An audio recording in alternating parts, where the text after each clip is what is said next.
यूं तो आपने कई सारी अनोखी और अचंभित करने वाली तस्वीरें देखी होंगी, पर आखिर संत और महंत कैसे बनते हैं, कैसा होता है इनका रहस्यमयी जीवन, आइए देखते हैं इस रिपोर्ट के जरिए।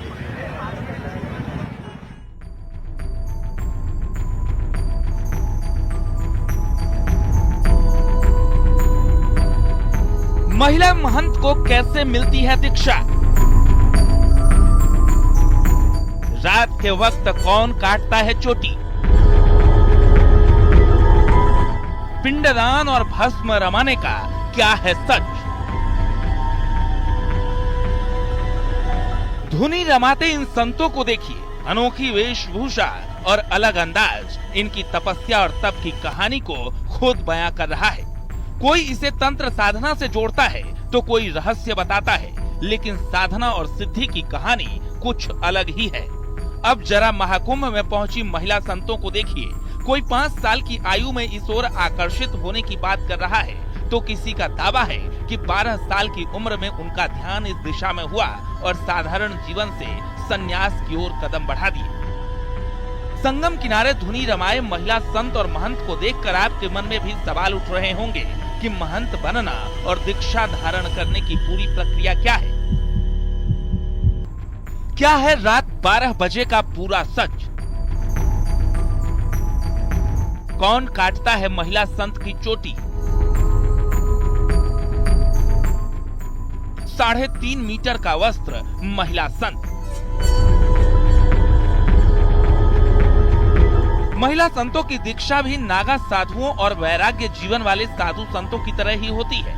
रात के वक्त चोटी काट दी जाती है और 3.5 मीटर का वस्त्र धारण करने के लिए दिया जाता है। गंगा में पिंडदान कराया जाता है और सन्यासी जीवन में प्रवेश कराया जाता है। सुनिए एक महिला महंत की जुबानी पूरी कहानी।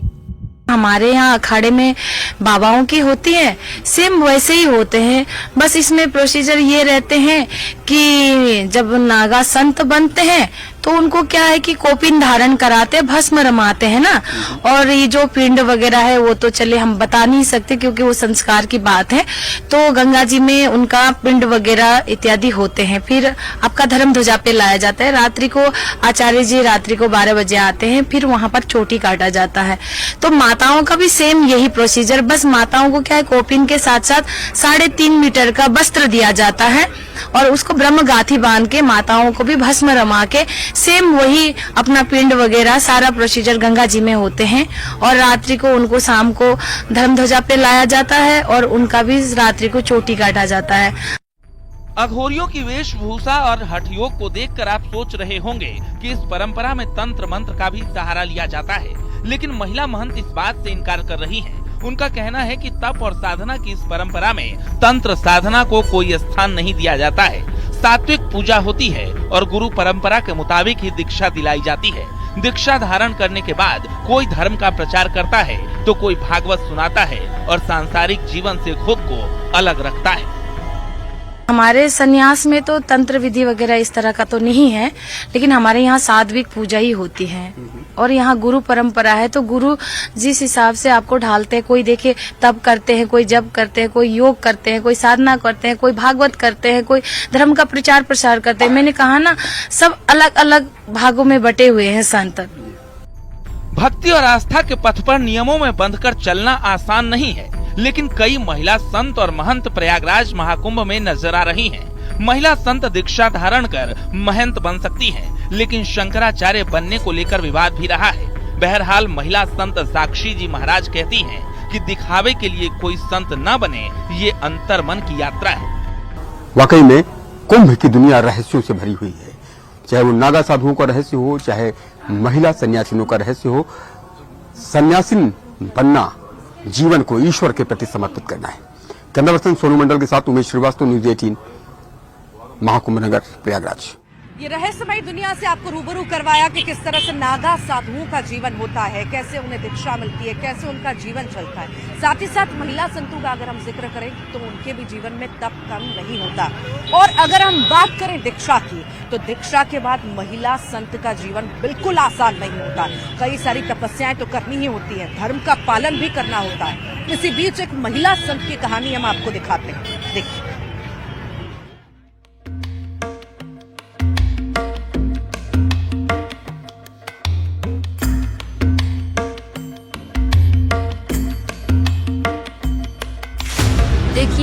संत जब हम बनते, हमारी मुख्य संन्यास दीक्षा होती है, तब हमारा पिंडदान होता है। हम स्वयं का भी जीते जी पिंड भर देते हैं कि अब हम जिएंगे तो अपने लिए नहीं, अब हम संसार के लिए जिएंगे, हम अपने धर्म के लिए जिएंगे।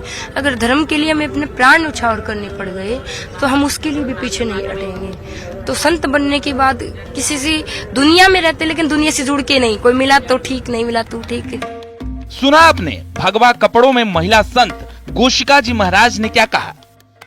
12 साल की उम्र में दीक्षा लेने वाली इस महिला संत की कहानी थोड़ा अलग है। भागवत कथा का वाचन भी करती हैं और खुद सुकून का दावा करती हैं। महिला सन्यासियों की कहानी बताती हैं कि संत जीवन में एंट्री आसान नहीं होती। घर परिवार से रिश्ता अलग हो जाता है, स्वयं का जीते जी पिंडदान कर देते हैं और तय हो जाता है जिएंगे तो धर्म और संसार के लिए, खुद के लिए नहीं। मेले में रहे और वहाँ भी एकांत मन में संतों के रहस्यमयी जीवन की कहानी में गोशिका जी महाराज भी अन्य संतों से अलग हैं और महाकुंभ में लोगों के लिए आकर्षण का केंद्र बनी हुई हैं। वैराग्य तो बचपन से ही होता है और सबसे बड़ी भगवत कृपा और गुरु कृपा होती है। 12 वर्ष की उम्र में भगवा धारण किया, लेकिन हमारे अखाड़े की ऐसी परंपरा है, किसी को भी अतिशीघ्र संन्यास की दीक्षा नहीं देते हैं, क्योंकि पूरा वैराग्य की गुरु परख लेता है, उसके बाद दीक्षा होती है। कहीं ऐसा ना हो कि कोई शमशानी वैराग्य होता है। शमशानी वैराग्य का मतलब कई बार व्यक्ति दुखी हो जाता है ना, तो उसके मन में आता है कि सब कुछ छोड़ छाड़ के संत बन जाए, और जैसी परिस्थितियां सही होती है तो फिर उसके मन में पुनः विचार बदल जाते हैं। छोटी सी उम्र में दीक्षा लेने के लिए गोशिका के परिवार का माहौल भी था। बचपन से ही उन्हें धार्मिक कार्यों में दिलचस्पी रहती थी और इसलिए धीरे धीरे उनका लगाव बढ़ता गया। पढ़ाई जारी रखी और इतिहास में पोस्ट ग्रेजुएट होने के बाद संत बन गई। एक साधारण परिवार की सामान्य लड़की ने महिला संत बनकर समाज सेवा की सौगंध ली और अब संगम किनारे उनकी तस्वीरें सबके सामने हैं। संत व्यक्ति 3 प्रकार से व्यक्ति बनता है।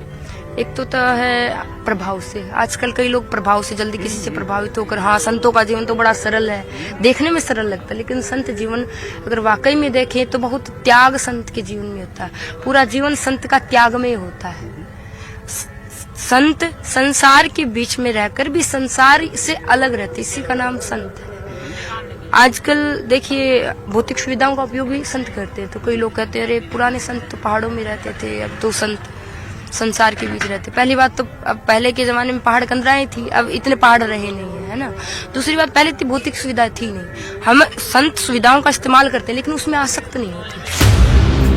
जाहिर है महिला नागा सन्यासी भी महाकुंभ में आस्था की डुबकी लगाने के लिए पहुंच चुकी हैं। उनके जीवन और दीक्षा से जुड़े कई रहस्य हैं जो आम दिनों में सामने नहीं आते। 12 साल की उम्र में दीक्षा लेने वाली इस महिला संत की कहानी भी थोड़ा अलग है, जो बताती है कि कैसे अपना सामान्य जीवन त्याग कर सन्यास की राह अपनाई है। 12 वर्ष की आयु में दीक्षा ले ली।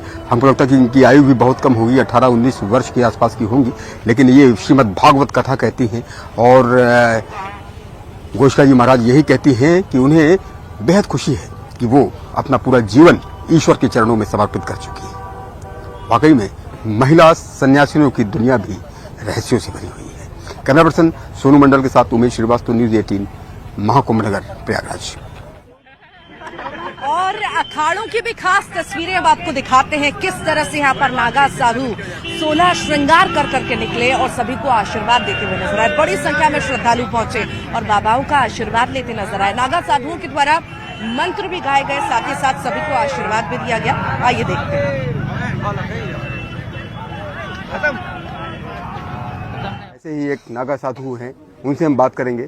आप देखिए नागा जी ने रुद्राक्ष की हजारों मालाएं धारण की हुई हैं, मंत्रोच्चारण लगातार चल रहा है और आशीर्वाद महात्मा जी लगातार दे रहे हैं और बच्चे भी आशीर्वाद लेने के लिए आ रहे हैं।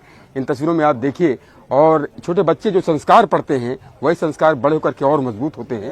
अब इस बच्चे के माथे पर टीका लगा रहे हैं, चंदन का टीका, और भभूत दे रहे हैं आशीर्वाद के रूप में, निरोगी होने का आशीर्वाद दे रहे हैं। महाराज जी प्रणाम। महाराज जी महाकुंभ नगर आप आए हैं, क्या कहना चाहेंगे, कितनी खुशी का अवसर है? गजाननं भूतगणाधिसेवितं कपितजम्बोपलचारुभक्षणं उमासुतं शोकविनाशकारकं नमामि विघ्नेश्वरपादपङ्कजम् गुरुर्ब्रह्मा गुरुर्विष्णु गुरुर्देवो महेश्वर गुरुसाक्षात् परब्रह्म तस्मै श्री गुरुवे नमः। ध्यानमूलं गुरुर्मूर्ति पूजामूलं गुरुपदम् मंत्रमूलं गुरुर्वाक्ये मोक्षमूलं गुरुकृपा। नमः पार्वती पते हर हर महादेव हर। ये महाकुंभ 144 साल के बाद में पूर्व ऐसा महाकुंभ आया है कि इसके पहले के जिस प्रकार सुमति अमावस्या इस कुंभ के पर्व में आया है तो इसका महत्व 1000 गुना इसका महत्व हो चुका है। इसका पुण्य 1000 गुना हो चुका है कि पहले पांडवों के समय ये सुमति स्नान करने के लिए पांडव देखते थे कब सुमति आएगा। हाँ, कहीं वर्षों के बाद में 12-12 वर्ष के बाद सुमति आया करता था पहले।